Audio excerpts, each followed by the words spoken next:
Accompagnen dubbadame accompagnen asahombo Yangane bukuralambe asaybo Amma so guddi so sare guddi Parabawananti kugumba sittirorisu Sare guddi so bazo guddi Atuni bansanjin kugilu sittirorisu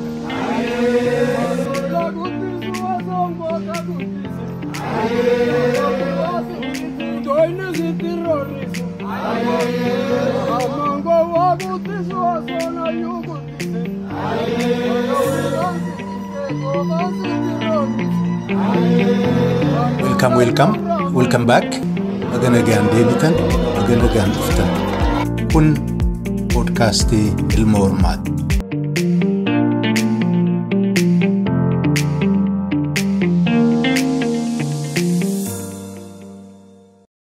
Shama kabajamoo hordoftoota podcastii Ilma Hormaa kam ooltan, kam bultan, kam jirtu, nagaadhaa fayyaadhaa maali jirtu. Egaa kurfii dabre keessatti seenaa dheertuu jalqubsaa sabaan nuun qooddatee isinii dabarseen ture. Hadda immoo waan sanarraa hafe kutaa lammaffaa qabadhee dhiyaadheen jira. Kanaaf egaa waan ofii daawwattan, waan ofii caqastan namoota biraatti daddabarsaa. Namoota waa waltajjii kanarratti tamsaasnu irraa waa baratuu danda'an jettanii yaaddane asitti affeeraa akka isaan maamila ta'an kanuma isin gaafadha. Egaa kurfii hadhaa kana jalqabarraa kaastanii baduma qalbii guutuun akka nu hordoftan kabajaan isin gaafadha. Turtii gaarii. Ani immoo anaaf duumessi illee kaanii akka Harargee baanu godhamne achitti billiqa dhufnee jechuudha. Yeroo billiqa dhufnee jennu jaalladhiin faasachi jira. Leenjisaa badhaanee itti gaafatamaa naannoo saniitii leenjisaa badhaanee achi jira. Isaan nu simatanii yeroo itti dhufnee jennu akka jabatti simannoo guddaa horii qalanii rasaasa dhawanii gartanii maaliif dheebuu namaa waan qabaniif jecha nu simatanii galaasalleen oborraa jira. Oborraa ka'ee achitti nutti dhufe gara torbaan lamaa achitti seminaara nu kennee ture gartee wal wajjin haasawaa turre haala achi keessa jiru nutti himaa turanii. Yeroo sana keessatti namni isaanitti birqiidha jechuudha. Gartee isaanitti hedduu qaaliidha namni gartee keessattuu namni dammaqiinsa qabu, hubannoota qabu gartee isaan kana gargaaree walii wajjin qabsaa'u gartee waan hundaa jedheef jecha hedduu gammachuu guddaa nu qabanii turanii. Haala akkasii sana keessatti seminaara sana fudhannee haala jiru hubannee jennaan ramadamne nu afranuu ramadamnee jechuudha. Jaalbarii sofaa wal jila qabsaa'otaa kan Araaree Aadan Boruu keessatti taa'e sana keessatti oduma inni achiin dhaqinittu numunee ta'ee achitti gartee miseensa koree jidduutti filamee jechuudha. Gaafa jalqaba gartee hooggana bakka buusuudhaaf hooggana kufe sana wareegame sana bakka buusuudhaaf walgahii sun godhame keessatti inni gartee achi keessatti miseensa koree jidduu ta'e nus kasirraa hafnee jenne immoo kan achirra hin argamin immoo dabballoota muraasarraa kaafnee akka gartee achi ramadamnee hojjannu taane namuu bakka ramadamee jechuudha. Haala kanaan odoo jirru haala kana keessatti maaltu jira duuba yeroo sana keessatti dhiphinna jiraa jechuudha. Tokkoffaa mootummaan dargii ummata keenya safaraa galchee ture. Safaraalee gugurdaa jira. Harargee keessa akkasii, Baalee keessa akkasii, hidhannoo hedduu keessa jira. Kanaafuu duuba gartanii mootummaa waraana mootummaa dhaabbata osoo hin taane namni ittiin lolu waraanuma gartanii ummataati jechuudha. Ummatuma sitti duula, milishaa sitti duulaa jechuudha. Hidhata sitti duulaa jechuudha. Kuni mataan isaanii jira. Guyyaa deemuun lafoota garii malee lafoota dubbeen teenya keessa jirtu malee lafoota gartee baddaa ka olaanu kana keessatti halkan deemnetti halkan malee guyyaa deemuu dandeenyu jechuudha. Ummata keenya kakaasuudhaaf halkan deemna, gandarra deemna, ummata keenya kana kakaafna, dammaqiinsa kenninaafi Oromoo wanti jedhamu ummata keenya keessatti hin beekamu. Gartee Oromummaan hin jirtu zeeroodha. Kanaaf zeeroo sanarraa ummata keenya isin Oromoodha jechuun namni yoo dhuftee gartee ati jettee jettu yookaan gosa himata yookaan amantii himata jechuudha. Ani islaama siin jedha yoo gartaa jedhu gartee xiqqoo ishee amantiin itti wayyaa ani islaama jedha. Kun immoo gosa ofii himata malee waan biraa hin himatuu jechuudha. Kanaaf isii akkasii halkanii guyyaa deemuudhaan ummata keenya kana keessa deemnee akkasitti kana barsiisuun kakaasuun dammaysuun ni ture jechuudha. Odoo kanarra jirru yeroo tokko inni yaadadhaa 83 jalqaba isaa keessatti Jaaldiimaa Naggoo BBC irraa interview tokko godhee jechuudha afaan Ingiliffaatiin godhee jechuudha. Yeroo sana dhageenyu daangaa malee gammadee jechuudha namni gartee. Marroo duraatiif BBC irratti gartee namni adda bilisummaa Oromoo hoogganni adda bilisummaa Oromoo interview kennu jechuuni homa ajaa'ibaa tokko jechuudha. Beekumtii addunyaa argate jechuudha gartee akkasitti namni yaadaa jechuudha. Kanaan gammachuu guddaa tokko ture jechuudha. Eessattuu kanat ture kanaaf humni keenya yeroo sana keessatti kun arbaa guugu jira, kun oborraa jira, kun immoo gartee gaara mul'ataa jira, kun baalee jira, kun billiqa keessa jira bifa akkasiiti. Yeroo nuti dhufnee jennee jennu gartee bifa amma kaa namni haga tokkollee taatu gartee gamaa gamanaa walitti fuudhamee deebi'anii leenjii waraanaa irra deebi'anii nu gartee anuu gartee leenjii sana keessaa qooda fudhadhee ture irra deebi'anii leenjii fudhanne humna keenya haarawa gartee wanta haarawa banuudhaafi bobbaa haarawa banuudhaafi kan ibsaa magarsaa dhugoomsaa faa keessa jiru kan wayyeessaa eenyu akka ta'e abbaa isaatiin beeku yuunivarsiitii haramaa irraa bahe namni sun yeroo sana nutti dhufe innaan kun hoogganan kun asabootitti bobbaa haarawa tokko bananii turanii jechuudha. Haala akkasaa kana keessatti turame lolli hedduu ture loloota hedduu kana keessatti wareegama hedduu ta'e kanaaf nama tokko gartee akka malee ajajaa waraanaa kan ilma Haaji Bushraa ni beekta kaan niyyaati inni faa qindeessaa jennaan qindeessaa sirneessaati maqaan isaatu daaroo laggoo kana keessatti kufe haala akkasii kana keessatti gartee kanattu turame odoo nuti kanarra jirru amma kaa 84 jalqaba isaa 83 walgahii jila qabsaa'otaatu ta'ee jechuudha ka hooggana bakka buuse jechuudha hooggana bariisoo faa itti dura teessoo adda bilisummaa Oromoo bariisoo fi itti aanaa isaa faa gadaa gammadaa kanneen warreen ati beektu sana gartee bakka buusadhaaf jilli sun taa'e jila sanarratti miseensota koree jidduu filanii achirraa deebi'ee koreen jidduu sun immoo bara itti aanu 84 walgahii koree jidduu billiqatti taa'ee jechuudha. Walgahii koree jidduu kan billiqatti taa'e sana keessatti ka gaafa galaasa madaayetii jechuudha ni beekta. Galaasanitti madaayetii sanarratti lola tasatti ta'een warri akka Leenjisaa Badhaanee warri akka Bariisoo Gadaa warreen akka Juukii miseensonni biraa hedduun jajjaboon ajajoonni hedduun isaanii gara nama tokkoo ka ga'u 12 kan ga'u achitti nurraa wareegamanii jechuudha. Galaasalleen guyyaa sana madaa'e walgahiin sunis hin dhaabbanne ittuma fufee bakkuma namni jijjiirateetuma walgahii itti fufee achi keessatti walgahiin sun maal utubee waajjira siyaasaa adda bilisummaa Oromoo marroo duraatiif utubee jechuudha. Marroo duraatiif utubee nama 9 kan qabu kan gartee dirree bayaatiif dirree dhihaa walitti makuudhaan haala akkasii sanatti waajjira siyaasaa sana gartee utubamee jechuudha. Walgahiin sun waajjira siyaasaa sana utubee itti dabalee ammallee maal hundeessee jaarmaya waraanaa maqaa buttaaleetiin buttaa maqaa itti moggaasuudhaan buttaalee utubee jechuudha. Buttaa tokkoffaa buttaan tokkoffaa lakkoofsan tokkoffaa jedhamu oborraa keessatti buttaa 15ffaa ammallee Hararguma keessatti gaara mul'ata buttaa 24 kan jedhu Baaleetti buttaa 9ffaa ammoo Billiqatti haala akkasii sana keessatti utubamee jechuudha. Kan immoo kan wantaa maqaa isaa yaadadhu kamma kun nuti asabootitti wantaa jedhee maqaa isaa yaadadhu. Kanaaf buttaalee kan akkasitti gartee ijaaramee jechuudha. Sana keessatti anis itti gaafatamaa diinagdee buttaa 15ffaa ka kun gaara mul'ataa ta'ee ramadamee jechuudha. Ramaddii sanatti gartee hojjetaa haga tokko ture osoo hin turin gaara mul'ataa dhaqee osoo hin turin boodarra jaaldoomessa kan Baaleetti itti gaafatamaa siyaasaa buttaa 24ffaa ta'e waan kufeef jecha Galaasaan fa'aa akka ani gartee bakka isaa bu'ee hojjedhu Baaleetti na deebisanii turanii jechuudha. Kanatti ture gara kaaniin immoo walgahiin sun ammallee ayyaanota adda bilisummaa Oromoo keessatti haga ammaatti kabajamaa jiru. Ayyaana goototaa, ayyaana dubartoota, ayyaana hojjettoota, meeyidee jedhu sana kanneen ayyaana ammootu gartee waboo kan jedhu kana hunda isaatu iyyuu gartee achitti walgahiin sun irratti dubbatee mirkaneessee jechuudha. Guyyaa sanarraa jalqabee achiin duratti ayyaanni waboo haa jiraatu ammajjii tokko haa jiraatu malee kan seeraan mirkanaawee ayyaanota kun hunda walitti deebifamee wanta godhame walgahii shanee walgahii gumiin sabaa taa'ee jechuun gartee koreen jidduu yeroo sanitti taa'ee waajjira siyaasaa sana utubee jechuudha.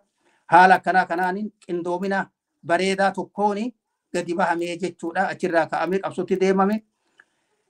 Kanatti turee jechuudha. Odoo nuti gartee kana keessa jirru sochiinii fi waldiddaan dhalattee jechuudha. Ifloo wajjin dhalattee jechuudha. Duraanuu ifloon akkuma tuu beeytu jaarraa abbaa gadaa bara 1978 dhaabarraa adda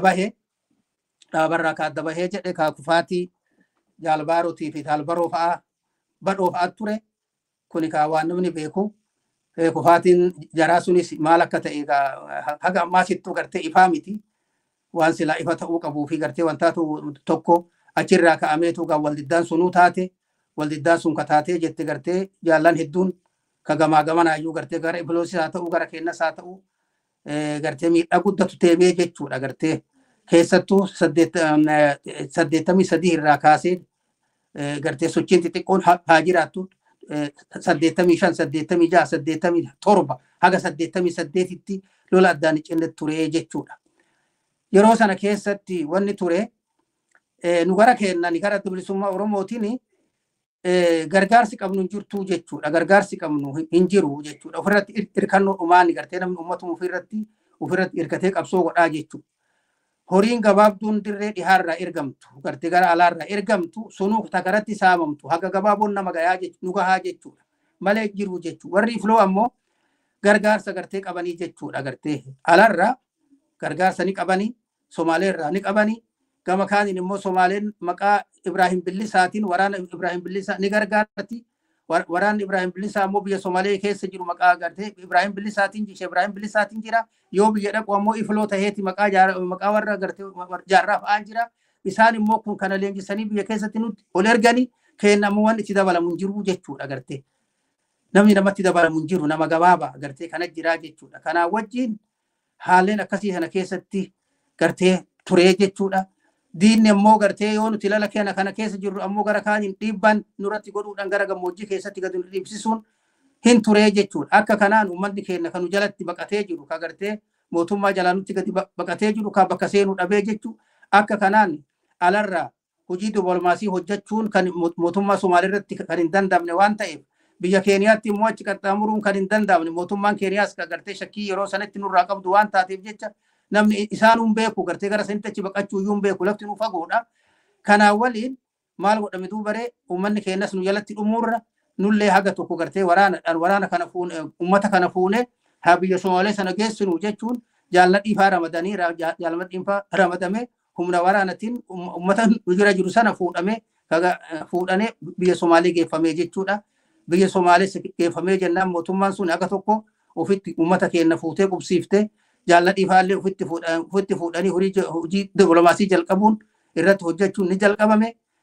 Ofiifuu rakkoo keessa waan turteef jecha lolli gartee hargiisaa sun kan Somaalilaanditti jibantaa jedhu sun itti fufaa dhufe sana keessatti gartee waraanni keenyallee ofittisuu jecha isaanii duuluu osoo hin ta'in achuma keessattuu gadi dhaabatee waan jiruuf ofittisuu jecha lola sana keessa hin seene. Kana wajjin biyya keessatti diina wajjin qabsoo goona ofii wal jidduutti qabsoo goona alatti ammootuu gartee warra Somaaliyaa warra kulmis warra jedhamu sana waliin immoo isaan magaalaa keessatti dhufanii waraana keenya weeraru kana waliin qabsoon ni godhama. Dhihatti ammoo SPLA wajjin gartee qabsoon ni jira. Haala akkasii kana keessatti gartee kanatu gartee tutturee jechuudha. Odoo kana keessa jirruuti gaa amma kaa Ifloo wajjin wallolli keenya jabaatee 1988 akka tasaa duula gartee nuti gara keenyan qophoofne itti duulle nu biratti amma kaa waraanni Asaboo jiru gad deebi'ee jira. Kan Billiqa keessa jiru achii bahe, ka Baale keessa jiru achii baane, kan Oborraa keessa jiru gadi bahe, ka Gaara Mul'ataa jiru ka duraan jennu sana keessatti walitti deebi'ee humni biraa hin jiru jechuudha. Gartee humni biraa gargara bayaa kanaan dirree bahaatitti humni biraa ka jiru hin jiru jechuudha. Humna haganaattu jira. Kun immoo keessa hir'ataa jira jechuudha. Akka tasaa walgahii tokko godhatamee walgahii tokko sanarratti maaltu ta'e duubaree itti duulamee jechuudha. Itti yeroo tokko itti duuluu qabna jedhame yeroo tokkotti itti duulame sanarratti namni keenya waraanni keenya ni milkaa'e. Milkoofnaan Ifloo irra aanne jaarran faallee baqateen inni nu gartee biyya Somaalee seene waraanni isaanii ni faca'e amma kaa santaanan gara diinatti ol deebinee jechuudha. Odoo sana ol deebi'in waraanni keenya ka bakka hundaa walitti deebi'e kun amma kaa safaraan waan jiruuf jecha safaraa kana keessa dhaqanii horii waa fudhachuu waan hin danda'amneef jecha rakkoon dhufee jechuudha. Haalli itti jiraatamu ni dhabamee jechuudha. Dhabamee jennaan walgahii jennu sana keessatti wanti murteeffanne maaltu ture duubare sii dhiiroo amma kaa ummata keenyarraa waa fudhachuu hin dandeenyu horii qabaannee waa bitachuu hin dandeenyu bakki irraa waa bitanuu hin jiru bakki irraa waa bitatuun hin jiru amma nama bobbaasanii deemee garte waanuu shamatii jedhanii waraana bobbaasaniis waraana gartanii waa bobbaaftee waa shamatuu irra wanni laafu deemi loli jechuu irra laaffataa jechuudha. Deemi bakka san dhaqii loli kaambii san dhaqii deemi loli jechuutti irra laaffata malee dhaqii waanuu shamatii waanuu ergi magaalatti waanuu ergi ummata bobbaasii kootu jechuun waan hin danda'amne jechuudha. Kanaafi gartee isii akkasii maaltu nuu jirare qabsoo dhiifnee deemna hin deemnu maal ta'a ummata keenya saamna akkamitti saamna ummata keenya saamuun danda'ama isaaf baanii akkamitti isa saamna gartee duuba hoo qabsoo dhiifna qabsoo dhiisuun dandeenyu asitti hafti duuba maal taane duubare jennee je ummanni kennallee ammoo nuti gartee waa isinii godhuu hin dandeenyu yoo inni fuudhee waan nu kenne ni jeefama gartee miidhaa guddaa isarra ga'a inni maal jedha kun nuti waa isinii gannuu hin dandeenyu waan goota yoo ka dandeettan taate garteetii nuti horii keenya bobbaafamu keessa humnaan dhaqaa fudhadha humnaan dhaqaa fudhadha waan akka gartee loon aananii waan jiboota lafaan qotanii waan hin ta'in waan biraa fudhadha ittiin waan ta'edha yeroo itti dabarfa jedhamee ummanni keenyas gartee hayyamanuu kenne naannoon ati beektu kan gartee Harargee kun waan nama ajaa'ibsiisa waan namallee gaddisiisa waan namallee gartee nama wanta qabsoo irratti nama cichisiisa ummanni keenya kan naannoo Harar jiru keessattuu kan naannoo Fadis keessa jiru kun hundi isaatu gartanii qabeenya isaa gartee fudhannee humnaan fudhannee ittiin jiraachaa turre jechuudha. Gartee nu saamtan nuun hin jennee jechuudha gartanii haala akkasii sanaatiin lola sanarra gartee warra murna iflu warra gartee aannee jennaan amma ol deebinee safaraalee jiran humni keenya gartee cabsee mooraa diinaa sana cabsee mooraa dargii sana cabsee safaraa buqqisee safaraa kaasee ummanni keenya akka inni gammoojjitti lafa gartee loon isaa gaddeeffatee tiifatu godhame gartee qananiin deebitee yeroo gartee bobbaan keenya amma babal'ataa jiru amma lolli iflu achitti nurraa dhaabbatee amma diina qofa irratti fuula deeffanne odoo nuti gartee kanarra jirru gartee kanarra jirruuti amma ka walgahii godhachuu qabnaa walgahii koraa godhachuu qabna jechuudhaan walgahiin koraa sabaa lammaffaan akka inni godhamu gobeelletti godhamu godhamee jechuudha odoo sanin ta'ee sanan gahiin duratti walgahiin sun walgahii sirnaa akka inni ta'u gochuudhaaf dirree dhiyaatti illee jilli qabsaa'otaa akka godhamu godhame gara keenyaan illee jilarratti jilli jaalladhiin tursu dirree dhihaa dhaqee achitti gartee qooda irraa fudhachuudhaan walgahii jilaa sana irra qooda fudhatamee walgahiin sun deeme wixinee walgahiin koraa irratti dubbatamu kasila akka dhaabaatti namni fudhatee wantaa jedhu sun achitti wixinamee san qabatanii nutti hin dhufanii haala akkasii sana keessatti 89 jalqaba isaa korichi jalqaba iyyuu miti garuma dhumaati walgahii korri taa'ee jechuudha. Korri sun haala gaariin taa'ee lafa seeftii qabu keessatti taa'ee jechuudha. Haa ta'u ammoo yeroo sana keessatti humni keenya kan gartee jiru kan gartee hargiisaa jiru hidhatee achi keessa jiru kan dirree dhihaati diiman faa gartee jila achii sana hoogganee dhufu sana keessatti biyya seensisuudhaaf haalli guddoon gartee dararaa ture jechuudha.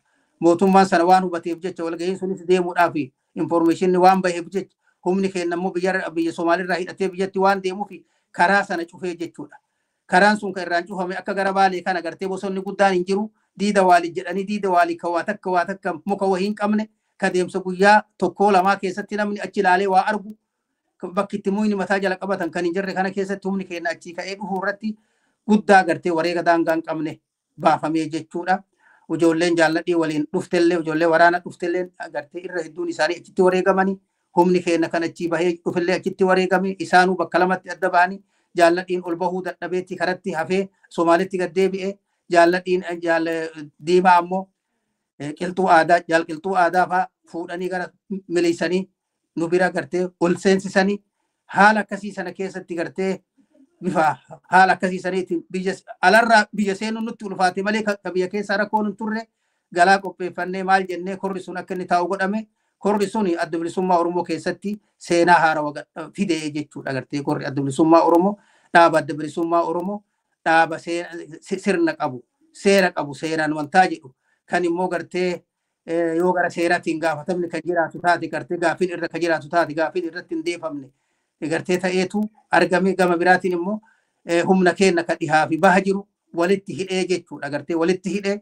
sirna ittiin sirna yeroo qajeelfama yeroo ka haga gartee dhaabni bilisummaa Oromoo dirree bayaatiif dhiya jiru walitti deebi'ee hoogganni isaa walitti deebi'ee qaama tokko jalatti walitti deebi'ee ajaja tokkoon sirna tokkoon jiraatu haga sanii isaan eeysisu keessatti gartee seerri yeroo tumamee ture haala akkasii kanaatiin warri dirree dhihaa jiru itti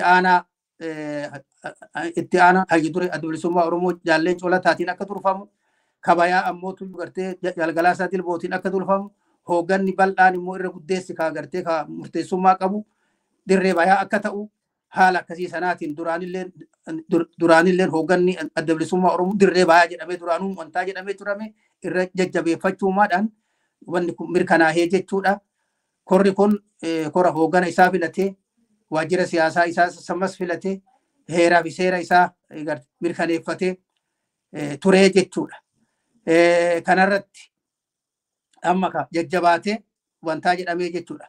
Wanni guddaan ammallee walgahii sanarra keessatti bu'aa buuse tokko yoo jiraate haalli adda bilisummaa Oromoo keessa jiru haalli qabsoo Oromoo keessa jirtu kun ukkaanfamaa keessa seenee jira. Lolli goonu dhagahamaan jiru sochiin goonu dhagahamaan jiru dhageetti argataan jirtu maal nu wayya maal nutu godhuu nurra jira gaafii jedhutu kaafamee jechuudha. Sana keessatti wanni qoode kana keessaa baasuudhaaf wanni gartee godhamuu jiratu yoo jiraate walgahiin koree jidduu itti aanu suni mootummaa Itoophiyaa ka ammaan tana aangorra jirus ta'ee ka gartee yeroo kun jijjiiramee ka biraa itti dhufu yoo ka jiraatu taate kan karaa nagayaatiin dimokiraasiitiin kan gatee fedhii rakkoo biyya tanaa hiikuu qabu yoo ka jiraatu taate waliin dubbachuudha.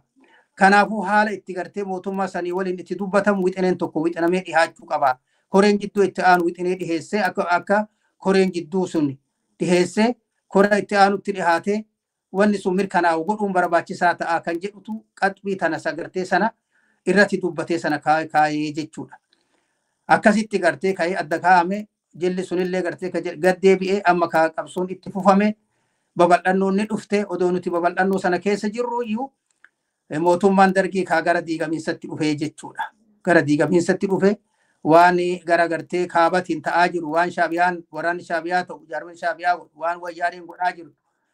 Sochii isaan immoo ariifachiisatti isaan gartee babal'ataa godhaa jiran hin dhageenna reediyoonii hordofna informeeshinii agartee reediyoo irraa ni qabna. Kun immoo nu biratti maal uume duubaree hedduu rifaatuu nutti uume. Rifaatuun suni maali? Osoo nuti gartee of hin qopheessin odoo nuti wantaan jedhin odoo nuti gartee haga tokkollee taatu fuuldura deemnee lafa baddaa ol aanu sana keessa seennee haga Awaash kanallee taatu lafa qabannee odoo nuti hin jedhin gartee mootummaan dargii nurratti diigamuuf deema. Wayyaaniin jarjartee jirti shakartee jirti jedhee ijoolleen walaloo itti baaftee turte. Gartee mootummaa dargii bakka bu'uudhaaf wayyaaniin shakartee jedhamtee ijoolleen hawwisoo gartee wantaa itti baaftee turte kun hin jira. Kanaaf jara kanaa waliin yoo isin ka dhufu taate akkamittuu waliin hojjannaa ka jedhu gartee maaliif kaayoon isin qabdus kaayoo Itoophiyummaa mootummaa jiru ka dargii bakka bu'uudhaati kan uummata keenya gabroonfachuudhaati malee ka biraa waan hin ta'iniif jecha kaayoon keenya mootuu gartee Oromiyaa bilisoomsufachuudhaaf uummata keenya gabrummaa jalaa baasuudha. Kanaaf kaayoon keenya lamaan waliin fudhatu waliin wantaan jedhu akkam goona yaanni jedhu kun hin jijjira.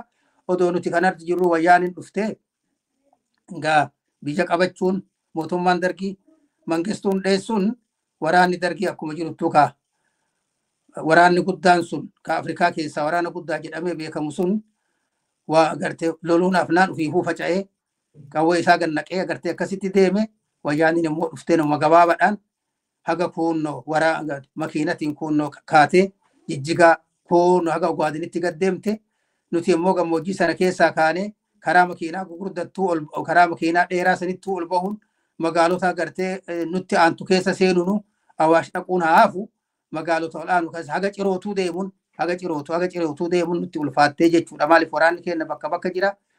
Bifa kanaan yeroo taanee jettu informeeshina jechuun odeeffannoo waliigaltee biraan qabnu jechuudha. Gartee akkamitti yoo mootummaan sun diigamee jedhame jara sanii waliinuu hojjanna. Akkamitti gartee walii wajjin jiraanna. Maal godhuu qabna yoo jara waliin gartee ka waliigallu taate waliigaltee akkamittu ta'u jiraata. Yoo ammoo waliigaluu hanqanne immoo maal ta'u nurra jira. Inni jedhu suni karoorri sun hin turre jechuudha gartee. Jarri gartee dhuftee jennaan namuu bakkuma jirruun ka saamachuu qabna jenne uummanni keenyas immoo nu barbaada si dhufee jechuu ka magaalaa keessa jiru gartee nama ergee maal taatan kun gartee jalattiin dhuftee biyya qabattee jirti maal taatan ka duraanuu nu hin beeyne beeyta ka duraanuu quban qabne gartee maal taatan jechuudhaan akkasitti nutti gartee nama nutti ergaa ture jechuudha. Bifa kanaan biyya seenne jechuu bakkuma jirruun seenne fakkeenyaaf amma galaasan jaalgutamaan fa'aa kunnoo gobeelle jiran gara gobeelle san jiranii jechuudha. Isaaniin achiin gara hara ol seenanii jechuudha. Nu ammoo warri gartee jidduu gartee oborraa kana keessa jirru warri akka buruisoo warri akka jaalladhii anfaa warreen fakkaatan wantaan fa'aa dhugaasan fa'aa isaan gartee kunniin dhugaasan daaroo labuu jira bobbaasaa fa'aa waraana naannoo san jiru jira jechuudha achi bobba'ee achi jira jechuudha. Namuu bakkuma jiruun gartee magaalaa seenuun dirqii ta'ee jechuudha. Haala akkasii sanaatiin anilleen waraanni keenya kan galamsoo fi gartee baddeessaa machaaraa seene ol seenaan anillee asiin ka'ee ergamee baddeessatti gartee waraana keenyatti dhufee achirraan jalqabnee jechuudha. Egaa yeroo biyya seennee jennu dalagaa guddatu nu ofatee jechuudha. Uummata keenya dubbisuun kakaasuun waraanni akka jiru namni gartee waraannummaan dargiitu mataan isaa kan gartee sabboonummaa qabu nutti gadi bahu ijoolleen dargaggeessaa kan hidhachuu barbaadu nutti gadi bahu ijoolleen mana barumsaa keessa jirtu hojjettoonni mootummaa kan jiru nutti dhufuun kana hunda gartee akka inni dhaabaa walii wal fudhatu leenjisuun barbaachisaa ta'e jedha. Dammaqinsa siyaasaa kennuufin akka xiqqoollee taatu gartee waraana dirree dhufe kan gartee naamusa waraanummaa qabu kan naamusa jaarmayaa qabu kan sirna jaarmayaatiin jiraatu sanaan kan immoo alaa dhufe sana gartee aadaa biraa qabu kana wal fudhachiisuun hedduu rakkisaa ture jechuudha. Lablabii taate gartee wanni biraa akka ta'u turre jechuudha. Haala akkasii sanaatiin jarri keenya kan gartee jaalgutamaa fa'aa fi galaasaan fa'aallee akka isaan jara keenya kan dhiharraan seenan jaallan keenya kan dhiharraan ayseessan finfinnee jiran sana gargaaran isaanillee akka finfinnee ol dhaqan godhame ol dabranii jaalladhiillee maayyii kan dadara ture achitti ijoollee dabballoota leenjisaa haga tokko turellee innilleen akka achi dhaqu godhame. Haala kanaatiin achi dhaqanii jechuudha. Achi dhaqanii jennaa gartee hojii namni adda qoodate warreen finfinnee jiran jaalleen coonii fa'aa akka isaan hojii dippiloomaasiitii fi hojii mootummaa waliin akka hojjetan jaalgalaasan immoo hojii jaarmayaa kan bilisummaa Oromoo kan dirree akka inni quba qabaatu jechuudhaan warra madame. Kanaan ammallee deebi'amee gartee jaarmaya haarawa bulchiinsa haarawa maqaa adda bilisummaa Oromootiin akka godhame bulchiinsa 5 ijaaramee jechuudha. Dirree bayaa, dirree kibba bayaa, dirree dhihaa, dirree jiddu galeessaa kaasiin akka fuunnuti walloo gahutti dirree kibbaa ammallee dirree kibba bayaa qofa dirree kibbaa haala akka sanatti ijaaramee kanatti ture. Murni keenya ammoo tuuqa gartee kabaa jirru jaalburuisoon durfame nuti koreessanii anillee koreessan itti gaafatamaa siyaasaa ta'aa jira. Itti gaafatamaa waraanaa jaal atoomsadha. Jaal dhugaasan ammoo itti gaafatamaa waraana waliigalaa ta'etu jira.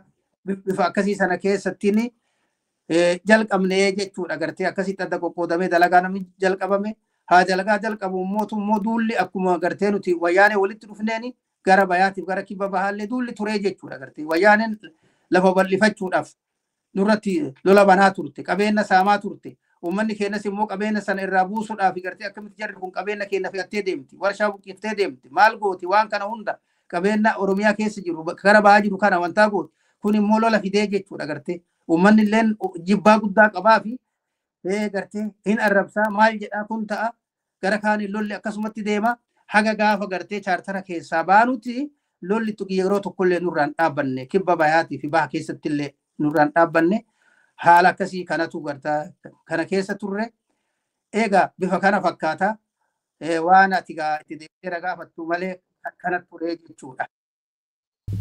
Hayyee jaalqubsaa galatoomi baraka argadhu baga jiraatte illee nu gammachiiste dhugaan addarra laala taa'anii hogguu laalan waan laaftuu fakkaatte ammoo barri sun akka hadhaa miti. Uummannis sadarkaa addaarra ture ollaan allee martinuu gufuudhuma gurguddaa keessa qabsoon bilisummaa Oromiyaa keessaa si warri walumaa galatti dirree bahaa jedhuun dirree bahaa fi kibba bahaa warri turtani. kana hundaga keessa dabarfattanii qabsoo fi jaarmiyaa sana 91 bira amma ummanni chaartara jedhu sanaan ummataan gahuun keessan achi booda bu'aa gurguddaa argamsiise. Waan takkaan yeroo hunda taa'ee kan ajaa'ibu egaa uummata baatan dhugaa lola hedduutu yeroo sana waliin bubu'insa baay'ee ture naannoo isin turtan atuu nu ibsitee jirta. Ammoo uummanni illee akka jiruun buqqee isin yaa'ee ka bifa hedduu qabu waan sana akkamiin taleegdanii lakkoofsisaa hedduu maanguddoo dardara naggaadee qotee bulaa ka biyya jidduu biyyarraa dhiyaarraa baharra bakka hundarraa dirreebaat godaanaa ture namni adda bilisummaa Oromootti akkam ture waan sana taleeguun danda'amee of jala to'atanii sirnaan ijaaranii gurmeessanii of jalatti qindeessanii bobba'uuf mijataa ture moo akkamaa isin gaarraqe akka warri naannoo kiyyaa jedhanitti.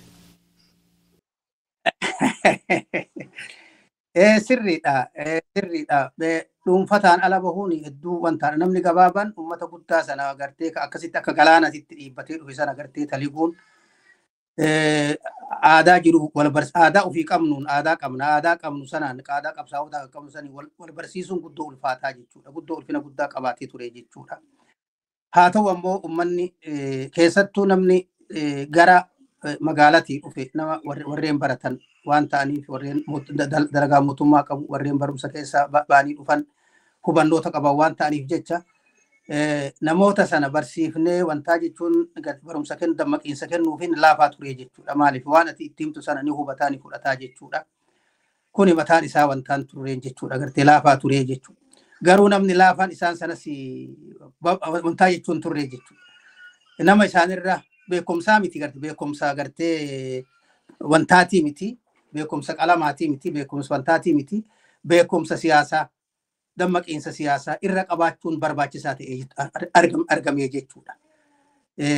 Sirna keessa turre sana waliin isaan sana keessattuu heeraa fi seera keessattuu sagantaa adda bilisummaa Oromoo hubachiisuun maal akka ta'e sagantiin sun isa hubachiisuun heeraa fi seerri naamusni adda bilisummaa Oromoo qabu sun barruulee jijjiira agartee ka'ati beektu barruulee naamusaatu jijjiira akka malee jajjaboottu jira kanneen hubachiisuun barbaachisaa ta'e jechuudha. Isa kana namni laaftuun agartee hin hubachiisu hubachiisaa haga tokko nunnee warreen dandeettii sanaa namni qabu hubachiisaa turre homaa wantaan turre jechuudha. Gara kaaniin immoo gara waraanatiin kan dhufu sana ammoo haa xiqqaatu haa guddatu leenjiin ni kennamaafi jechuudha. Agartee bakka mooraa adda addaatitti wantaa jedhamee leenjiin ni kennamaafi jechuudha. Leenjifamanii jechuudha.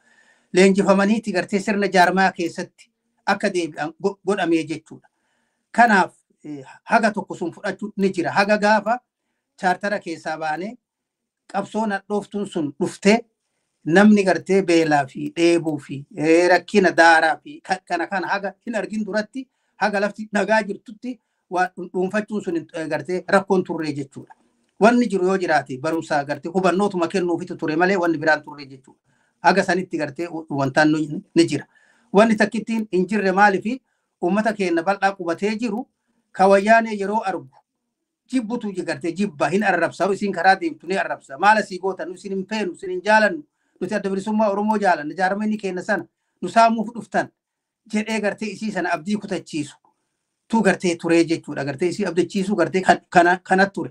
Kana ammoo yeroon sun yeroo karaa nagayaatiin qabsoo godhan waan ta'eef lolaa waan hin ta'iniif lolaa fi kun akka inni wal makuun barbaannu jechuudha. Nuti cinaan gartee akka jaarmaatti warri jirru kuni lolaan akka wal agartee lolli fi wal maddi akka deemuun barbaanne dirqii yoo ta'e malee maaliif silaa hagattii sanillee yoo kataatu taate nullee faayidaa keessaa buufachuu waan barbaannuu fi faayidaa keessaa buufannu sun immoo yoo agartee nageenni jiraate uummata keenya bira geennee waa jechuu dandeenya uf qopheessuu dandeenya leenjifachuu dandeenya dabballoota leenjifachuu dandeenya waraana leenjisuu dandeenya bifa adda addaatiin gartee qophii godhuu barbaannu sana karaa nagaatti yoo goone qofa irra aanuu dandeenya jechaa waan mataa keessaa qabnu gara biraatiin immoo nageenni sun immoo kan itti waliigalteen sun kan ittiin fufuun dandeenye ta'uu isaa waan beeynuuf jecha kun hin jira.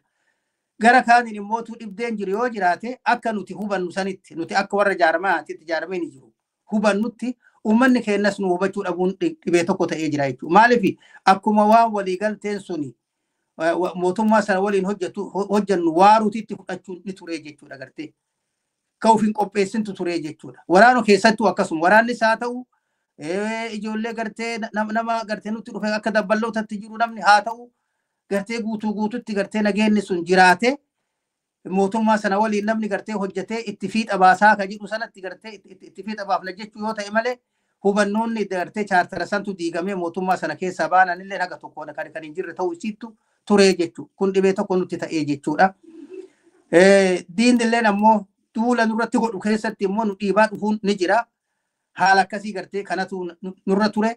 Egaa halkanii guyyaa bakka itti nyaatu dhabnee jechuudha. Gartee nyaatumaaf dhugaatii ittiin jiraannu yeroo dhabnee jechuudha. Uummata nutti gadi bahe sana gartee dubbifnee wantaa jechuuf. Uummata dhugatti hin dubbifna. Uummata keenya walitti qabnee dubbifna. Dammaqeessanii kenninaa fi hubannoota ni kenninaa fi haala jiru ni hubachiifna. Kanaaf gartee isaan illee immoo karaa nagaa kanatti akka nuti faayida'uu qabnu isaan akka nu wajjin faayidawan gochuun haala jiru qabbaneessuun akka isaan barbaachisu kana hunda itti himaa turuun keenya ni turee jechuudha. Egaa kanaaf kana ture. Boodarra garuu yeroo chaartara keessaa baanee jennee dhugatti lolli gartee dhugaa sun gabbu'ee duraanuu lola dhugaattu jira haa ta'u ammoo waliigalteen sun diigame yeroo gara lolaatti deebinee jennee jennu maal ta'ee waraanni guddaan balkiin sun uummanni keenyas gartee kan inni lollaa akkas taana maal oluu diddanii maaliif wantaa maaliif nu keessa deemti jedhee wantaa jedhaa jiru sun dubbiin dhufnaani inni illee gartee harka wantaa jechuun laaffachuun hiikkachuun hin jira. Kana ammoo gartee sila walitti qabanii jaarmaan wantaa jechuun hin dadhawan wantaa jedhame namni keenya yeroo duraatiif ni faca'e waraanni keenya dhugaa dubbachuudhaaf gartee waraanni keenya wal dhuunfachuu hanqachuun ni ture jechuudha. Boodarra warri moyxannoo qabu. Ka qabsoo keessa gartee duraanillee ture. Ka dhibee fi rakkoo qabsoon qabdu beeku gartee akka tokko tattaafatee wal funaanuudhaan boodarra itti dhufaa kun gartee akka sanitti deebi'ee wal daddammachiisuun argamee jechuudha. Haala akkasii kana jira.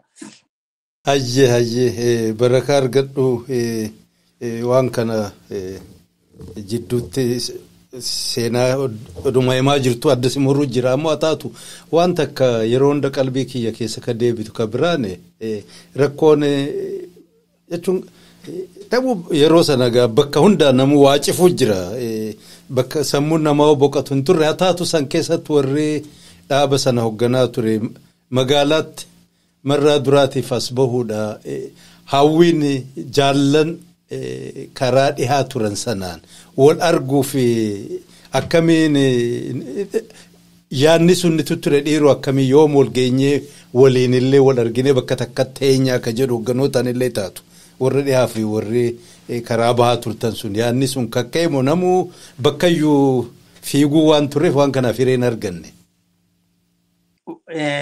Yaanni ture yoo jiraate dhugatti hoogganaa keenya humna keenya ka dirree dhihaa jiru sanaan wal arguudhaaf yeroo hunda gartee hawwii guddaa qaba ture waraanni keenya ka dirree bahaa keessa ture. Hoogganni keenya ka achi keessa ture ni qabna ture jechuudha. Fakkeenyaaf gaafa diimaan fa'aa jila dhufanii jedhanii jila walgahii sana dhufanii jedhan kura sabaa dhufanii gaafa inni achi dhufee nu bira dhufee jiru daangaa malee gammachuun guddoon turtee laftillee lafa nagayaatii lafa wantaati rasaasa guddaa dhawamee jechuudha daangaa malee gammachuu keessa akkuma lolli guddaan mooraa keessatti ta'eeti turee jechuudha maaliif gammachuu saniif jechuudha kana waan ta'eef hawwii guddaa namni walii qaba gaafa ammoo chaartara seenee jenne sana hawwiin ture yoo jiraate humni keenya sunis gartee biyya keessa seenee jiraannullee asii wantaa jenna Finfinneetti walitti namni haga gabaaballee taatu walitti dhufuu sanitti faayidoynee walgahii tokko godhannee hoogganni sun akka inni wal argee qaama walitti dhufee walgahii godhatee kora godhatee kora sanii waaqindeeffatee fuuldura itti deemuu itti danda'u tokko godhachuutu hawwii turee jechuudha. Kanat ture odoo gartee jaallan keenya ol dhaqan qofa osoo hin ta'in ittuyyu gara keenyallee Dr. Taaddasaan fa'aa dhufee ture. Yeroo waraanni keenya mooratti galaa jiru sana keessatti immoo jaalleen colleen dhufee ture. Nu bira dhufee ture jechuudha. Gartee achi wanta naannoo dadarkaa amma gartee harawaacaa sana jirra achitti nutti dhufee ture. Kanaaf dhufaatiin isaan achii dhufanillee gammachuu kenna ture. Ammoo deebinee namoota qofaa wal argu qofa osoo hin ta'in akka jaarmayaatitti namni walitti dhufee sirna tokko godhatee sirna tokko waliin deemu keessatti bifa haarawaan nu qofa osoo hin ta'in immoo warri magaalaa keessatti qabsaa'onni magaalaa keessa turan kan hidhamanii turan kan eegasii gallakkifaman kun hundi isaaniitu adda bilisummaa Oromootti dabalamanii hooggana jabaa isaa hooggana wayyaa isaa hooggana ititaa tokko kan ummata sana fakkaatu ummata Oromoo bal'aa sana fakkaatu gartee maaliif gaafa dura namootuma gartee gaara keessa jiru qabsaa'ota qaasuma keessa jiru qofatu gartee akka hoogganaatti wal filaa jechuudha malee ummata keenya hawaasa keenya eliitii keenya ka waliigalaa sana hin hammatu jechuudha gartee ummata keenya daayivarsitii ummata keenya sanaan hammatu jechuudha kana waan ta'eef bifa saniin yoo ka jedhu taate jaarama Oromoo fakkaatu tokko tu gartee gadi dhaabataa yeroo sana utubamna jennee hawwii sana qabaachuun guddoo jira jechuudha kanaaf guddaa sana odoo qabaannu ammoo walgahiin silaa godhamuu malullee hanqachuu ni ture jechuudha maaliif Galaasan fa'aa yeroo gartee Finfinnee dhaqee jedhe fayyaa dhabee jedhamee turamee fayyaa ka dhabe ala bahee gartee deebi'uu hin dandeenye yeroo dheeraa achi ture inni immoo bakkatti argamuun dirqama ta'ee walgahii silaa yaadamillee immoo saba sanii jecha walgahii godhachuullee kan hin danda'amin tokko ta'utu mul'atee jechuudha. Kanaafuu burjaaja boodarra dhufe keessatti odoo silaa walgahiin sun godhamu taate burjaajonni sun hin argamu ture jechuudha. Laaqimsa gartee namni Finfinnee keessatti gartee maali wanta seenatti wal jeeqee ture sun ka eegasii Naayiroobitti namni wal jeeqee ture sun bifa garaagaraan deddeemte sun silaa hin taatu turte odoo namni walgahii sana godhatee bifa ilaamee qabu tokkoon walgahiin sun godhamee silaa ka xumuramu taate wanta kan taate silaa sun hin turre kanaafuu duuba hawwii guddaa qabna turre siin jechuu barbaade jechuudha. Baraka argadhu amma gaa yeroo gabaabduun sun waggaa tokko ka taatu kan manni bal'aan bara chaartaraa jedhuun mootummaa ce'umsaa keessaa dhiibamanii ba'uun dhufte egaa kanumaa olii walitti qabdee achirraa bahamee garam deemtan qabsoo akkamii gaggeessitanii san dura garuu walitti qabdee akkana nu ibsitu kan barbaade yeroo baay'ee ka himamu qawwee nurraa hiikanii mooraan nu darbanii ka jedhu kan dirree bakka biraa ture inni nu seenaa biraati warra achi tureet irraa dubbatuu danda'a naannoo isin turtan sana keessatti mooraa hidhannoo hiikkatee waraanni seenee ammoo gubaatan wanni sun akkam tatta'ee wali hidhiiti chaaptaraa bahamee rakkoo isin mudateef qabsoo gaggeeffamerraa nuun qooddadhu barakaa argadhu. Tole galatoome. Chaartara sana seenuun qindoominallee qabaachuu dhabu waliigalteedhaan gartee irratti mari'atamee dubbatamee akkamitti seenuu qabna yoo wanni sun milkaa'uu dhabne ammoo akkamitti irraa baana maaltu ta'uti sarra jiraataa jechuun sun yoo jiraachuullee qabaatu taate chaartara sana seenuun kenna bu'aa nu buusee jechuudha. Bu'aa guddoo qabsoo bara dheeraa godhame sana firii qabsoo bara dheeraa godhamte sanii fi haga har'aallee firii gartee qabsoo chaartara sana keessattuu argamteetu haga ammaa deemaa jira jechuudha. Kun jechuun maal jechuudha? Tokkoffaanii ummanni Oromoo akka agartee ummata Oromootitti saba Oromoo tokkotti beekamuun isaa yeroo san dhalattee jechuudha. Afaan Oromoo afaan hojii ta'uun isaa afaan mootummaa naannoo Oromiyaa ta'uun isaa yeroo sana dhalatee jechuudha. Gama biraatiin immoo Oromiyaan haa xiqqaattu haa guddattu. Oromiyaa wanti jedhamu kan nuti gartee onnee keenya keessaa qabnu kan mataa keenya keessaa qofa qabnu sun kan gartee dokumentii keenya keessaa qofa qabnu sun lafatti gadi buutee Oromiyaa jedhamtee Oromiyaan sun sararamuun isii sararaa bal'aallee osoo hin ta'initti gartee huqqata abba guddifata akkuma jedhame fuuldura gartee namni waan godhusatu beeka. Garuu ammoo Oromiyaa wanti jedhamu sun har'aan tanatti haga ammaa kun kan namni itti wal daddabree wantaa jedhu sun dhalachuun isii waan guddaadhaa jechuudha. Aadaan Oromoo kan duraan tuffatamtee turte, kan duraan dhoowwamtee turte. Kan namni keenya gartee gadi bahee aadaa isaa uffisachuu dadhabe suni yeroo sana keessatti dhalachuun isii argamuun isii waan guddaa tokko jechuudha. Kanaaf bu'aa guddatu chaartara kana keessa nuu bu'ee jechuudha. Kanaaf bu'aa san irra dhaabbannee yeroo jennu yeroo chaartara sana keessa jirru sana keessatti lolliin ture kan siin jedhu sun gara hundaan jiru suni odomaa gartee chaartara keessaan bahinittuu jalqabumarraa jalqabee ture jechuudha. Kanaaf dhiiroo lolli asiin gara Baalee kanas ni ture. gara gartee nu turre dirree bahaa kanas hin tutture. Gama biraatiin immoo ijoolleen magaalaa keessatti ramadamtee jirtu akka dabballootatti jirtu oofisni baramee jiru sun hundi isaatu hin cufama. Ijoolleen ni hidhamti ni jeefamti. Kun deemaa ture jechuudha gartee. Kanaaf deemee dirree waraanaa keessatti illee dhawaatumaan humni Tigree duuda duuban sappilaayii qaba gartee dhiheessii qaba. Rasaasa dhiheeffamaa fi raashina dhiheeffamaa fi bifa adda addaatiin waraana gartee gara garaatti itti wal dabra. Kun hundi isaatu gartee deemee dhufee maal godhe duuba dhiibee gara gammoojjiitti akka nu deebisu godhaa ture jechuudha. Odomaa chaartara seera keessaan bahinuyyuu. Keessattuu gara bayaa kan dhiibdee guddaa akkasiittu miidhaa guddaa dhiibbaa guddaa akkasiittu nurra ture jechuudha. Hoogganni keenya immoo ka silaa magaalaa dhaqee gartee silaa waajjira keenya dhaqee silaa jajjabeessu uummata achitti dubbisu. Maal godhe duuba olamaa ture jechuudha. Fakkeenyaaf dirree dhawatti jaalburuu sokaachi dhaqee jedhe ukkaanfamee jechuudha agartanii isaa fi Tuujii Raggaasaa fa'aa dabballoonni isaa waliin jiran hin ukkaanfamanii jechuudha. Abbaan biyyaa fa'aa ka dirree kan Harargee bayaa turan ka achiin magaalota gara Kombolchaa maalii jedhan kun Harar achi dhaqanii wanta jedhan kun isaanis kanatti eegamanii silaa agartee abbaa biyyaa fa'aa rabbi baasee jechuuf hin jedhe mara isaaniitu iyyuu. Achi dabri immoo gammachiis dhaabaa kun dhageellee jiru achitti ajjeefamee jechuudha miseensa waajjira siyaasaa jijjiiramaadhaa jechuudha namni sun jaalli sun achitti gartee ajjeefame waliin haasofna jedhanii yaamanii ajjeesan achitti ajjeefamanii jechuudha. Wanneen akkasii kanatti ture. Obboleessa leencoo baatii kan gartee Keeniyaarraa wantaa jedhu gartee kanatti ukkaamsanii akkasitti dhabamsiisanii jechuudha. Kuni namootuma beeynu gartee maqaa dhoofna malee kanneen gartee nuti hin beeyne gartee dabballootaa fi kan kun hundaa gartee yeroo sana dhiibban irra gahe laafaan turre jechuudha. Kanaaf haala akkasii sana keessatti waraanni keenyallee dhiibame magaalota silaa jijjiiranis gartee dhiibdee keessaa nu baasu fakkeenyaaf warri akka Dadar, warri akka gartee Galamsoo, warri akka Baddeessaa, warri akka kanaan hunda gartee dhiibdee nu keessaa baasuudhaaf dhiibamtee dhuftee jechuudha.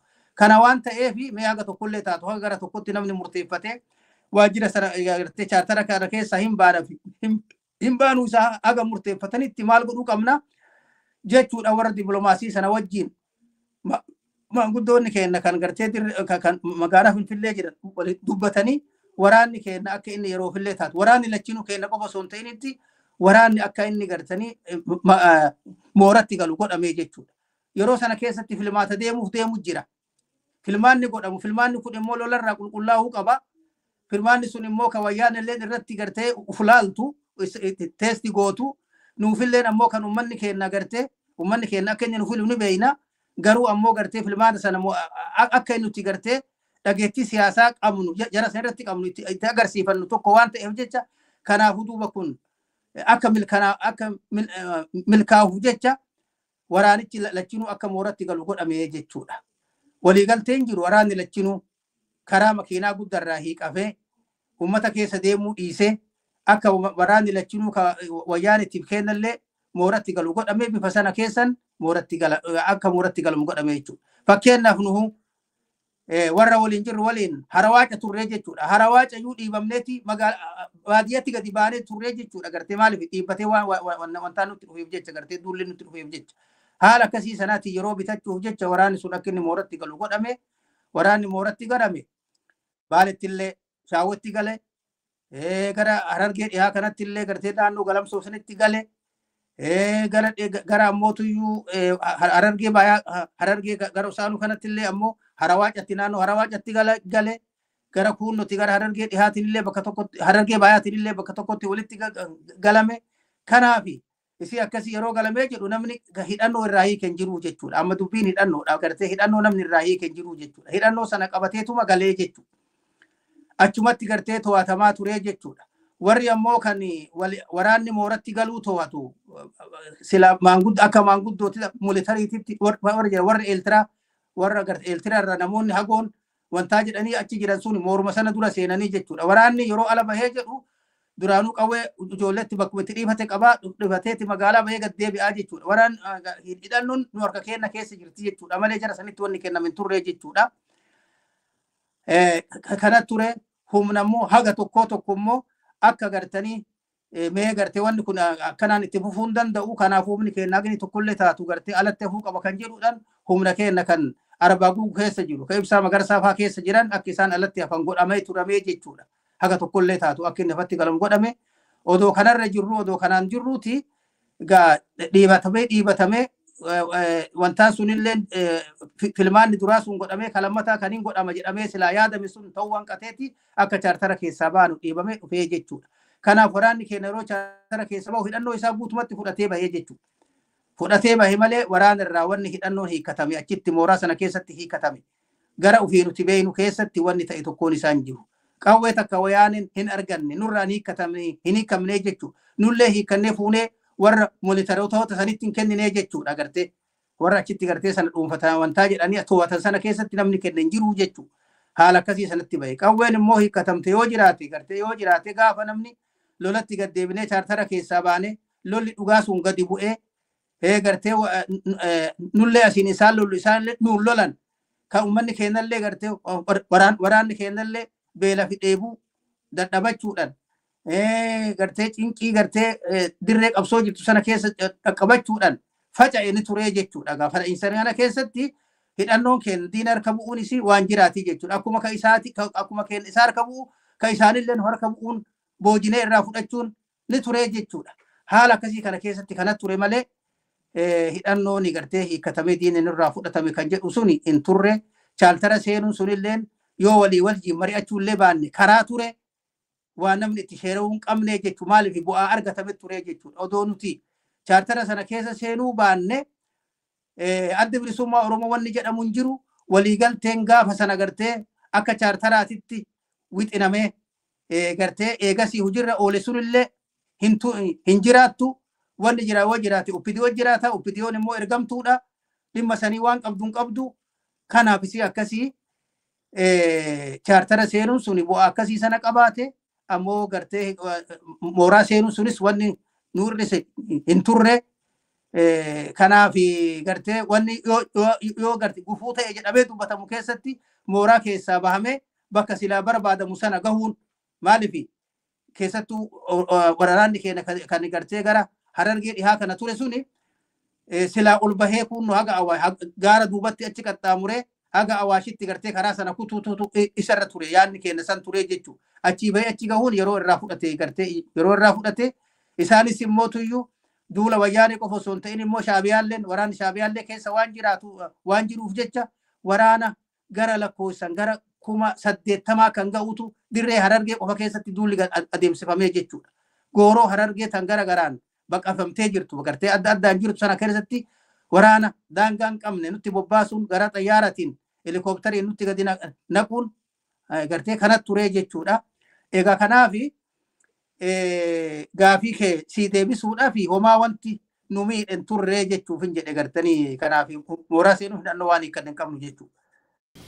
Ayyee kanumaan egaa itti nuufuuf chaartara bahuun nufe ka duraa filmaata irraa bahuudha achi booda mootummaa keessaa bahuudha. Odeessuma kana akkuma uummataa dhageessan immoo tartiibaan dhiiroo qoqqophaa egaa waan kana nuun taane keessaa dachaa of deemnaan isin dhaqqabde.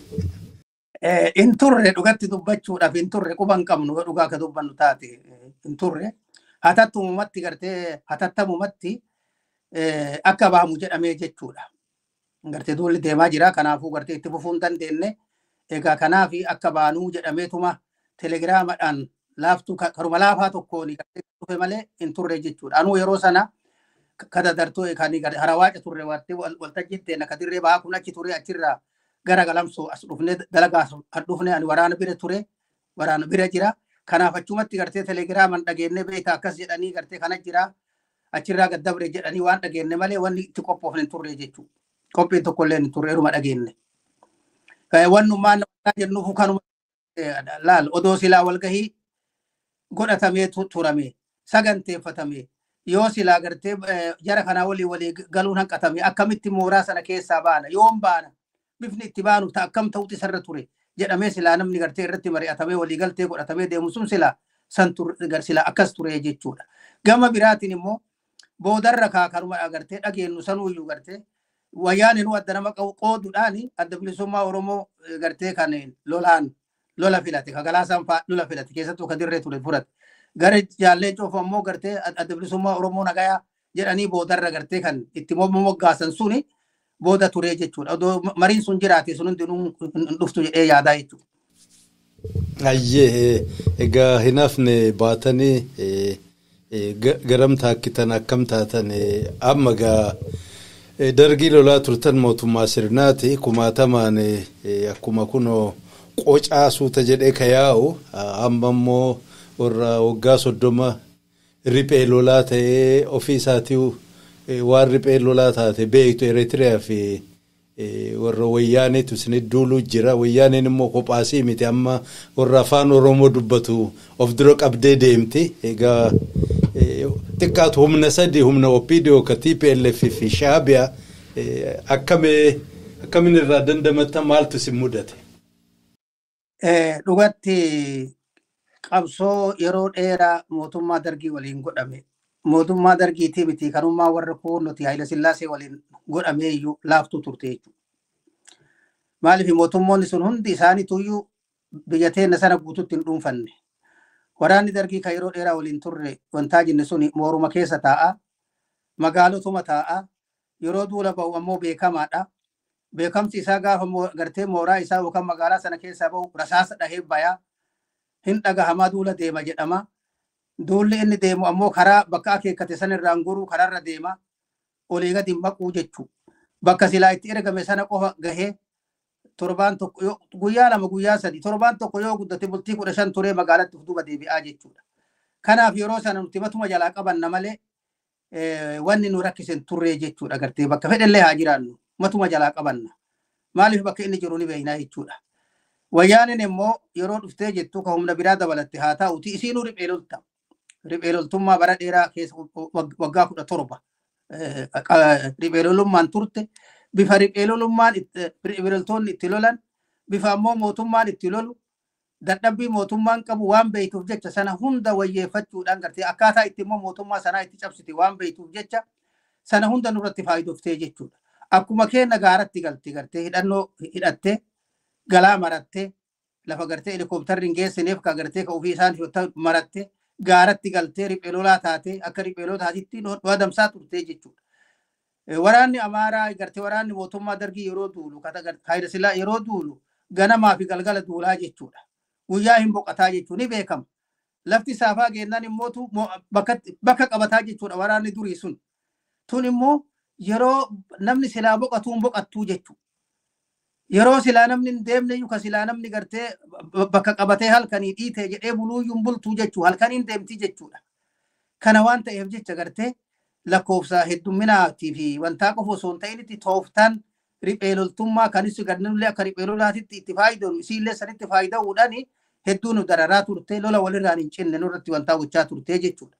Haala akkasii kanaatiin gama biraatiin immoo uummata keenya akka waraanni durii sun miituu jechuudha. Gartee haa ajjeeftu wantaa gootu akka itti gootu qabdi. Garuu hin saamtu gartee mana hin gubdu horii irraan oofattu. Uummata keenya nutti kakaaftii jechuudha. Gartee jarri kun homaa isiniin baasu haala akkasii bara dheeraa isin keessa ture isiniin bilisoomsine nu kunoo lafa dheertuu sanii kaanee dhufnee isinuu bilisoomsine amma immoo namni gartee isiniif dhaabate kun OPDOdha gartee jaarma bilisummaa jaarma Oromoo maqaa OPDO qabu isaanii ofii ittiin dhiyaattu warra kana itti dhiyeechifti jarri kun keessattuu warra akka baacaa dabalee kun fa'aa imimmaan itti booya uummata keenyatti manguddoo walitti qabee itti booyaa jechuudha. Kana waan ta'eef jecha uummatallee akkasitti namatti kakaasan. Kagara gaafa dargii namni hin baqata beekta uummanni hin baqataa jechuudha. Ka isa jala jiru malee ka isa jala hin jirre hin baqata. Maatii isaa baqachiisa qabeenya isaa baqachiisa gartee irraa fagaatee jiraata jechuudha. Kun immoo hin baqatu maaliif waan gooneef jecha bifa akkasii sana keessattiin dhiibbaa akkasii sana gartanii godhuun hin ture. Uummanni gartee waraanni keenyas yeroo duraatii fi adda faffaca'ee haa ta'u ammoo tuyyuu warri hafne ka geessituu qabsaarra ture suni haga tokko gartee dandamannee jennaan wal barbaanne wantaa goone hiree argannetti gartee wal kunuunsee ijaarsama haarawa bifa haarawaan waraana keenya haarawatti deebinee ijaarree wal qopheessuunii fi waraana haarawallee ka silaa wantaa jedhe ka silaa qabee hidhamee kuursoo fi bakka garaa garaatitti wantaa jedhe dabre ka irraa hafe ammoo gartee waraanas leenjifachuudhaani bifa itti qabsoo itti goonu tokko godhuun hin turee jechuudha. jarri kun takkaa waraana keenya dura dhaabbattee battala seentee waraana keenya injifattee hin beektu jechuudha. Wanni ittiin gartee waraana keenya yeroo duraa shoorar keessaa turte yoo jiraatte maali qaxxaamura deemtii jechuudha. Humni fuulduraa sitti dhufu sun ni jira. Inni sitti gartee dura dhaabbatee lolu ka gara biraa ka duyda duuban sitti dhufu jira jechuudha. Akkuma gaafa duraa gartee dargii waraana dargii itti wantaa goote sanatti tooftaa saniin dhuftee jechuudha. Sunis baay'ee irratti barame. Sunis baay'ee gartee tooftaan isiin deemtu sun irratti barame. Yoo isiin gara tokkoon dhuftu gara isiin dhuftu sanii miti gara biraatiin waraanni keenya eeggachuu ture jechuudha gartee gara biraatiin eeggatama gara 2 3 4 5 wal qoodee eeggatamaa jechuudha. Ufiifillee akkasumatti itti dhimma bahaa ture jechuudha. Kana waan ta'eef egaa lola guddaa ture loloota daangaan qabne ture isiinis immoo deebitee waraana bobbarra jiru ka duularra jiru qofa ka gartee kan dirrarra jiru osoo hin taanetti kan isiin barbaaddu immoo duubbee hoogana duubbee jiru. Maaliif yoo gartee ka duuba jiru san dhawanii jedha waraanni kun hin faca'a jechuu waan yaada qabduuf. Ajajoota waraanaa ka dirrarra jiru sana keessa gartee waraana keessatti immoo isa sana yoo dhawa waraanni inni harkaa qabu sun hin faca'a jechuu waan yaada qabduuf. Bifa akkasii sanaatiin kanatti gartee fuula deeffattee turtee jechuudha gartee kanatti turte. Shaabiyaa waliin jirti. Namoota hedduu qabame bakki geessinu hin jiru. Waraana shaabiyaa ka qabame bakki geeffamu hin jiru jechuudha gartee. Akkasitti mirkaneeffanne hedduu qabnaa jechuudha. Haala kanatti hubatee nu ture bifa kanaan gaa jajjabaatee waraanni keenya bakka maratti ka duraan gartee faca'ee ture walitti deebi'ame haga kuunnu arbaa guugutti haga kuunnuti qundudootitti kuunnu gara gaxaanu harargee dhiyaatitti asii baaletti ka baale turellee gartee ka duraan faca'ellee walitti qabame anuu mataan kiyyattuu gartee duraan harargee ture achirra gaafa duulli hammaate kan gartee jaallee coonfaa waa'ee araaraa dubbachuudhaaf galaasa barbaada dhufe booketti dhufee turee jechuuf hin jedhe gaaf sanaaf gartee xayyaaraan dhufanii wayyaan illee namoo sana dhageette birmatnaa turte eegasii immoo tuyyuu galaasaa fa'a gartee jala buute bifa saniin eegasii deebinee gartee mee walaa barbaannu jennee telegiraam guddaa tokko nu dura ture anaaf jaalbobbaasaa kana fa'a waliin turre telegiraama baafnee yeroo jennee jennu waraana keenya kabiraa dhabnee jennaan inni eenyu qunnamne yaa'ii malkaa kun firfinnee jiru inni illee telegiraama achi warqaa qabaa isa qunnamne innis galaasaafaa barbaadaa ture eega jaal leencoon faa jaal galaasaa qunname ol deebi'e kanaaf inni isin barbaadaa inni immoo kun nuti gara asmaraa san jira gartee imala bobbaa deemee hin deebi'aa kanaafuu jaarsanuu argamsiisaa jedhe jaal galaasaa barbaaduudhaaf deemee kun gobeelletti gara kun gobeelletti gara gobeelle sana mojo jedhanii laga mojoo sanitti anillee barbaada dhaqee arge inni si gartee dhaamsi kun bira gahee jennaan telegiraama nuu fidaa jedhee telegiraama fiduudhaaf anillee daarotti ol deebi'ee daarorraa yeroo deemnu inni faayyuu achi gartee duulli itti hammaatee jennaan gara bookee kanatti as dhufee achitti wal qunnamne yeroo dhufnee jennu haala hama jira kanaafuu telegiraama itti kennee yeroo irraa bahee jedhu akki goon jalqubsaa akki goonu amma haalli hammaataa jira asitti jiraachuu hin dandeenye gara baalee sanachi baana kanaafuu ati gartee horii aga tokkoo fudhadhu deemi haala achi jiru nu aanjessi kan jedhuudhaan anillee sana fudhadhee horiis fudhadhee ijoollee fudhadhee ka'ee baale bahe baalettillee humni keenya ka gara jiru sana yeroo qopheessuudhaaf gartee maanguddoo dubbisee garaa qopheessine yeroo jennee jennu jaal galaasaa osoo hin ta'in ijoollee hawwisoota achitti nutti dhufee jechuudha. Ijoollee hawwisoo guddaan isii gartee achitti nutti dhuftee isaan sanis qubsiifnee asaa wantaa jennee waan qabnu itti kenninee turre jaal galaasaa yeroo dhageenyee jennu ammoo beeyta duulli nu asitti ammaate gara gartee jiraachuu dhabamee jennaan alatti akka deemu godhame. Kanaafi innis ala bahe nus warri baale keessa jirullee gartee waraana keenya ka bakka jiru walitti ni qabne kan harargee keessa jirullee dhugaa sanfaa jaal buruu sofaa walitti ni qabani gara arbaaguu gullee ammoo jaallan keenya achi jiran jaal wanta jaal nadhiin fa'allee finfinnee bahee dhufe jaal ibsaa magarsaa fa'aatti achi dhufe boodarra ammoo warra affaar waliin ballama qabaa isaan waliin haasawa qabaa kanaafuu achi deema jedhee innillee isaan biraa deeme innillee gartee boodarra achi dhaquu hangatee karattuu gartee wantaa mudatee qabame jaal guutamaan fa'allee finfinnee ka'ee gara baaletti kun gara kibba bahaatitti gadi bahe kun hundi isaa namni garee wantaa jedhu boodarra immoo hundi keenya deebinee kabaale keessa jirullee wal dhuunfanne kan harargee jirus wal dhuunfate lolli itti fufee haga tokko haga gaafa kun 97 lolli gurguddaan deeme sun namni erga wal dhuunfatee jedhamee bobbaa garagaraatitti kabaalee keessa jiru kunoo haga diidaa haga kunoo arsii ol aanu kana keessatti bobbaan ni turte. Kanaaf lolonni gurguddaan baalee keessatti godhame ka gaafa jaal guutamaan itti wareegames ni ture. Kan immoo dirree bayaa ka Harargee keessatti illee godhamaa ture haga kunoo jaal Buruu Isa fa'aayyuu itti wareegamu gahee hoogganni sadarkaa sanii itti wareegamu. Hoogganni sadarkaa waajjira siyaasaa gurguddaan itti wareegaman gahe. Kanaaf kana ture jechuudha. Egaa kanaaf maayii irratti ammoo waraanni ta'ee akkas ta'e osoo jiru garri itti waa ittiin dhiyeeffannu rasaasa ittiin dhiyeeffannu keessattuu rasaasa ittiin dhiyeeffannu waan dhabameef jecha waraanni nuti gartee rasaasa nuti argannu biyya keessaa erginne dhawaatan suutan gartee bitachaa turre. Gaafa durii ammoo biyya Somaalee kanarraayyuu ol dhufa akka biyya Somaalee ol dhufa isa bitannaa turre jechuudha. Amma ammoo sun hundinuu ni dhabamtee jechuudha. Kanaaf hidhannoo fixachuun gartee waan ittiin lolan dhabuun gaafa rasaasni dhumate qawween homaa waan hin dabarreef jecha gartee humni kenna odoo gootummaan dhabin odoo gartee ufiifuu humnan dhabin saba san dhabeef jecha gaafa 97 biyyaa bahuun ni fi gartee wantaa jechuun tattaaffii guddaa keessa ni dhufe akkasiin biyya Somaalitti gadi wantaa hidhee jechuudha. Fakkeenyaaf amma gaafa jaal Guutamaa wareegamu sana lola walirraa hin cinne ka guyyaa 5 ture jechuudha. Ka guyyaa 5 walirraa hin cinne ture lafti lafa gammoojjiiti lafti lafa dheebisaa ka bona maayiiti jechuudha. Gartee ka ganna osoo hin ta'in bona maayii ka bakka hunda muyni goggogee caayaa hin qabne ka bishaan lafa hin jirre bishaan jiru ammoo lafootuma gugurdaa gartee laga yaa'u qofa yoo ta'e malee eela gugurdaa yoo ta'e malee kan hin jirre eelota gugurdaa kana keessatti immoo wayyaaniin ka ufiifuu murnaa wal qooddee irra qubattee turte waan ta'eef jecha guyyaa 5 nutti deemee ture.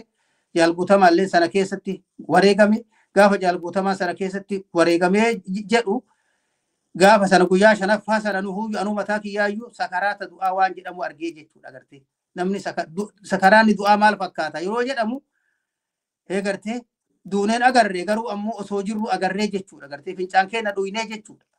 Haala akkasii sana keessatti jaal Guutamaa illee wareegame. Yeroo jaal Guutamaan wareegamuuf deemu ganama lollee nurratti ta'e maayii irratti nurratti ta'e nulluu gartee kaanee baanee jennu sana keessatti maal goone duubare innis waan fayyaan qabneef jecha bifa akkasii wal dhiibnee deemuun kun immoo isallee gaaga'ama waan geessuuf nu jala deemuu waan hin dandeenyeef jecha aga tokkotti ijoollee itti goone horii itti kenninee akka gartee ijoollee miliksanii gara keeriyaa sanitti achi dabarsan goonee nuti warri humna qabnu kaanee yaanee jechuudha.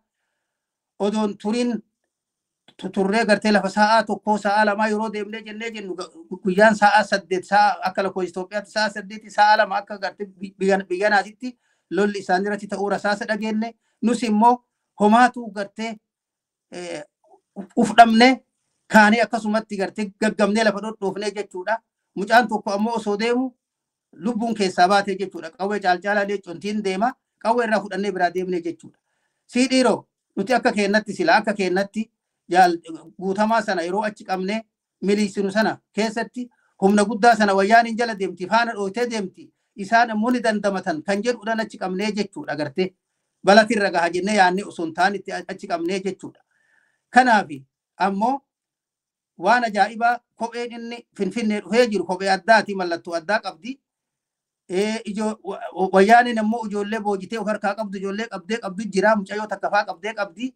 Yeroo nu faana dhuftee jettu gartee mallattoo kophee sanii agartee mucayyoon odeeffattee waan qabduuf eenyutu as keessa jira jechuu waan beektuuf jecha isi akkasii jaal Guutamaa ta'uu waan arganiif garaa kopheen sun gorte waan goraniif jara sana gartanii irra gahuu jaallan sanarra gahuu danda'anii haala akkasiitu ture jechuudha.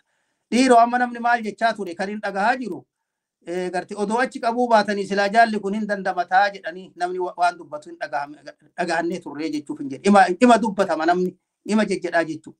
An akka kiyyatti akka yeroo sana jirutti akka nama waliin jirrutti jaal Guutamaa kan odoo yeroo sana waliin deemne guyyaa sana hafuu danda'a innin sun. Gartee guyyaa sana hafuu danda'a. Isa qofaa mitiin hundi keenya baraarraa yoo dhugaa dubbanne baraaruu hin dandeenyu jechuuf hin jedhe. Maali diinni faanatee qabatee jiraa jechuudha. Akkuma siin jedhe yeroo hundaayyuu wayyaaniin ka isiin barbaaddu hooggana barbaaddii jechuudha. Agartee hooggana barbaaddi. Yoo hoogganni sun dhawamee kartee ka jedhu taate waraanni sun hin faca'aa ka jedhu waan qabduuf jecha jaal Guutamaa faara isaa argannaan jala gortee jechuudha. Jala gortee akkas taatee jechuudha. Saba san nurraa haftee jechuudha. Nurraa hafte. Odoo ammoo inni nurraa achi bahuu baatee jette gartee numa hunda kennaa hordoftii jechuudha.